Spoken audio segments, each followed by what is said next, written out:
నిబంధనలు పాటిస్తే ప్రమాదాలు జరగవని డీఎస్పీ సాయినాథ్ తెలిపారు. సోమవారం మధ్యాహ్నం 12 గంటలకు జడ్పీ సమావేశ మందిరం నుంచి గాంధీ సర్కిల్ వరకు ట్రాఫిక్ పైన అవగాహన ర్యాలీని ట్రాఫిక్ సిఐ నిత్యబాబుతో కలిసి ఆయన ప్రారంభించారు. అనంతరం మీడియాతో మాట్లాడుతూ రోడ్డు ప్రమాదంలో విద్యార్థి మరణించడం బాధాకరమని అన్నారు. హెల్మెట్ ధరిస్తే ప్రమాదాల నుంచి బయటపడొచ్చని అన్నారు.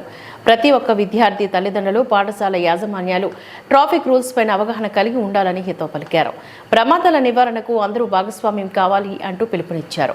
కార్యక్రమంలోని ట్రాఫిక్ సిఐ నిత్యబాబు, పాఠశాల ఉపాధ్యాయులు, విద్యార్థులు తదితరులు పాల్గొన్నారు.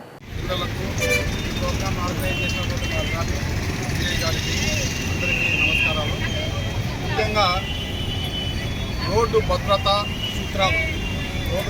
సూత్రాలు ఏవైతే మీరు కాన్స్టెంట్ ఇప్పుడు ప్రదర్శిస్తున్నారో అవన్నీ కూడా మీరు, మీ తల్లిదండ్రులు, మీ చుట్టుపక్కల ఉండే యొక్క ఇప్పుడు కూడా పాటించే విధంగా మీరు ఎడ్యుకేట్ చేయాలి. ఎందుకంటే జస్ట్ మనం 2 days బ్యాకే ఒక విద్యార్థి చనిపోవడం చూసాం.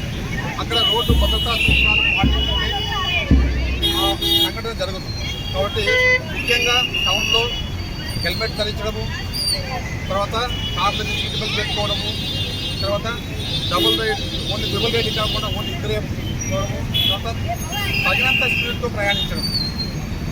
ఎస్పెషల్లీ స్కూల్ అవర్స్లో కొద్దిగా లేట్గా పోతే మా టీచర్ వస్తాడేమో అని మీరు పేరెంట్స్ తొందర పెట్టడము, వాళ్ళకు డ్రైవింగ్ అంత ఎక్స్పీరియన్స్ లేకపోవడం వల్ల వాళ్ళు తొందరగా పోవడము, అలాంటి ఇన్సిడెంట్ నిన్న జరిగిన ఇన్సిడెంట్లు కారణమవుతాయి. కాబట్టి ఎట్టుకొద్దు ఒక 5 నిమిషాలు లేట్గా మీరు ఆలస్యంగా పోయినా కూడా వచ్చే ప్రమాదం ఏముండదు.